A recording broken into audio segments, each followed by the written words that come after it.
નમસ્કાર, સ્વાગત છે આપનું ડિજિટલ માધ્યમ દિવ્ય સંતાનમાં, જ્યાં અમે આપને મદદ કરીએ છીએ દિવ્ય સંતાનના ઘડતરમાં. નમસ્કાર. આપણા સનાતન ધર્મમાં સમયનું ખૂબ જ મહત્વ છે. દરેક ક્ષણ, દરેક તિથિ અને દરેક માસનું પોતાનું વિશેષ મહત્વ છે. પરંતુ જ્યારે આપણે અધિક માસ એટલે કે પુરુષોત્તમ માસની વાત કરીએ છીએ, ત્યારે તે ભક્તિ અને સાધનાનું શિખર માનવામાં આવે છે. શું તમે જાણો છો કે અધિક માસમાં માત્ર પુણ્ય જ નથી મળતું, પણ જો તમે માતા પિતા બનવાનું વિચારી રહ્યા હો તો આ સમય તમારા આવનાર સંતાન માટે સર્વોત્તમ પાયો નાખનાર અવસર છે.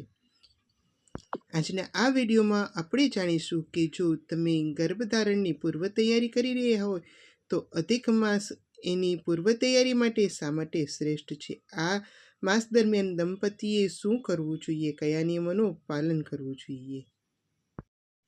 આપણે સૌપ્રથમ તો સમજીએ કે અધિક માસ શું છે. સૂર્ય વર્ષ 365 દિવસનું હોય અને ચંદ્ર વર્ષ 354 દિવસનું હોય.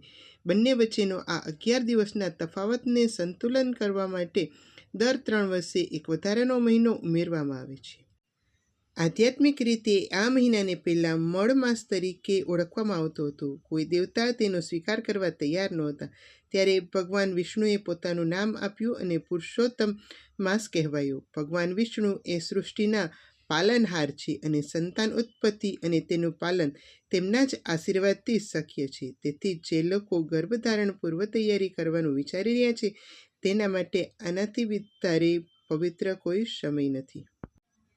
આજના સમયમાં આપણે ઘર લેવું હોય કે ગાડી, મહિનાઓ પહેલાં પ્લાનિંગ કરીએ છીએ. પછી એક નવા આત્માને પૃથ્વી પર લાવવા માટે આયોજન કેમ નહીં.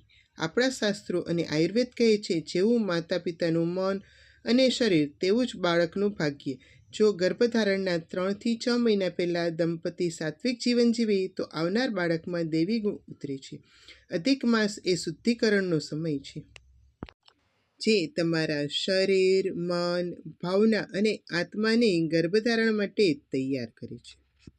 ચાલો જોઈએ ગર્ભધારણની પૂર્વ તૈયારી કરનાર દંપતીએ આ અધિક માસમાં શું કરવું જોઈએ. આમ તો અધિક માસ કોઈ પણ પ્રકારની નવી તૈયારીઓ માટે વર્જ્ય માનવામાં આવે છે. તેથી આ મહિનામાં ગર્ભધારણ માટે પ્રયત્નો ન કરવા જોઈએ અને બ્રહ્મચર્યનું પાલન કરવું જોઈએ.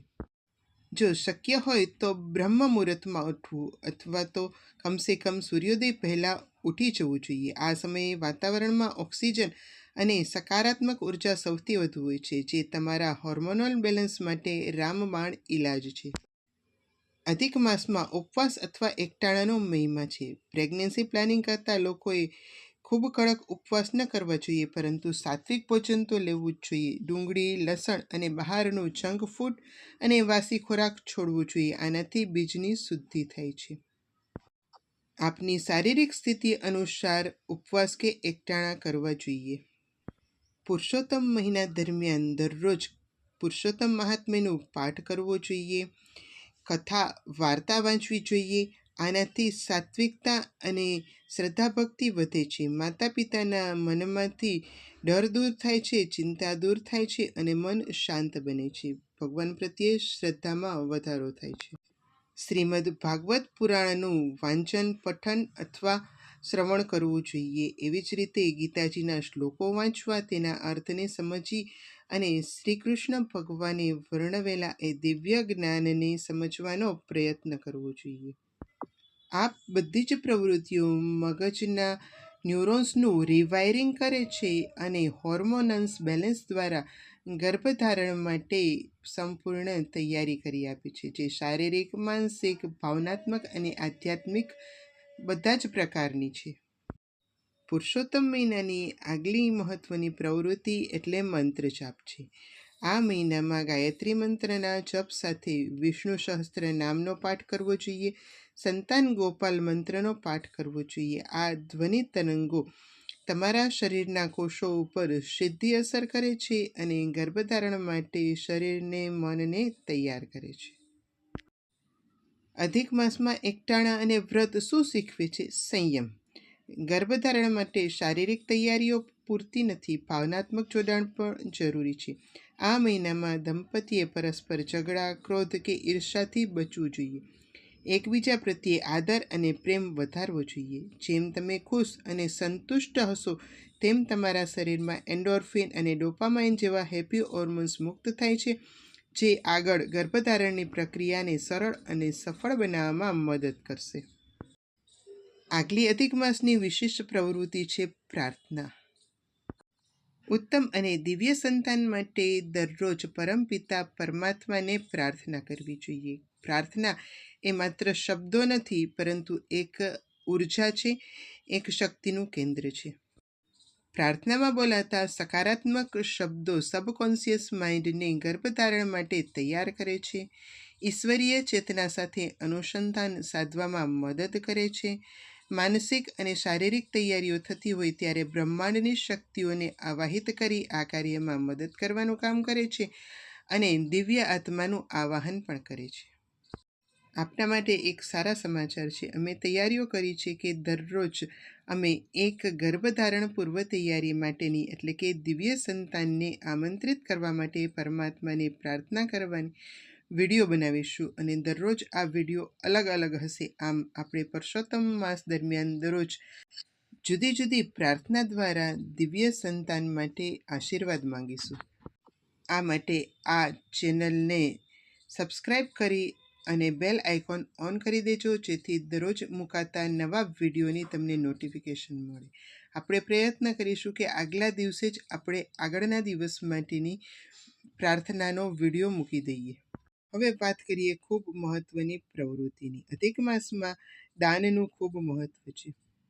જરૂરિયાતમંદોને અનાજ, ફળ, વસ્ત્ર વગેરેનું દાન કરવું જોઈએ. દાન કરવાથી અહંકાર ઓગળે છે અને પિતૃઓના આશીર્વાદ મળતા હોય છે. ઘણીવાર સંતાન પ્રાપ્તિમાં પિતૃદોષ આડો આવતો હોય. જો આ માસમાં આ પ્રકારનું દાન કરવામાં આવે તો એ સેવા અને ભક્તિથી પિતૃદોષ શાંત થાય છે અને દિવ્ય સંતાન પ્રાપ્તિનો માર્ગ સરળ બને છે. અધિક માસમાં દીપદાનનું પણ વિશેષ મહત્વ છે. સાંજે તુલસી ક્યારે ઘીને દીવો કરવો જોઈએ અને ઓમ નમો ભગવતે વાસુદેવાયના માળાના જાપ કરવા જોઈએ. જો શક્ય હોય તો આ માસ દરમિયાન તીર્થયાત્રાનું પણ વિશેષ મહત્વ છે. તીર્થ સ્થાનમાં જઈને સ્નાન કરવું અને દીપદાન કરવું પણ આ અધિક મહિનામાં ખૂબ જ લાભદાયક છે.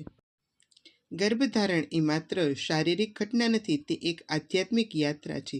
જો તમે આ અધિક માસમાં શ્રદ્ધા અને વિજ્ઞાનનો સમન્વય કરીને ચાલશો તો નિશ્ચિતપણે તમે એક તેજસ્વી, સ્વસ્થ અને સંસ્કારી સંતાનને જન્મ આપી શકશો. યાદ રાખજો, તમે જેવું વિચારશો, જેવું ખાશો અને જેવી ભક્તિ કરશો તેનું જ પ્રતિબિંબ તમારું બાળક હશે, કારણ કે જેવું બીજ હોય તેવું જ વૃક્ષ બનતું હોય છે. આ પુરુષોત્તમ માસમાં તમારા જીવનમાં ખુશીઓ અને દિવ્ય સંતાનનું સુખ લઈને આવે તેવી પ્રભુને પ્રાર્થના. જો તમને આ માહિતી ઉપયોગી લાગી હોય તો કોમેન્ટમાં જય શ્રી કૃષ્ણ લખવાનું ચૂકશો નહીં. આ વિડીયોને વધુમાં વધુ શેર કરો, જેથી દરેક દંપતી આ પવિત્ર જ્ઞાનનો લાભ લઈ શકે. દિવ્ય દૈનિક પ્રાર્થના માટે આ ચેનલને સબસ્ક્રાઈબ કરો અને આવા જ ગર્ભ સંસ્કાર અને આધ્યાત્મિક વિડીયો જોતા રહો. ધન્યવાદ. અસ્તુ.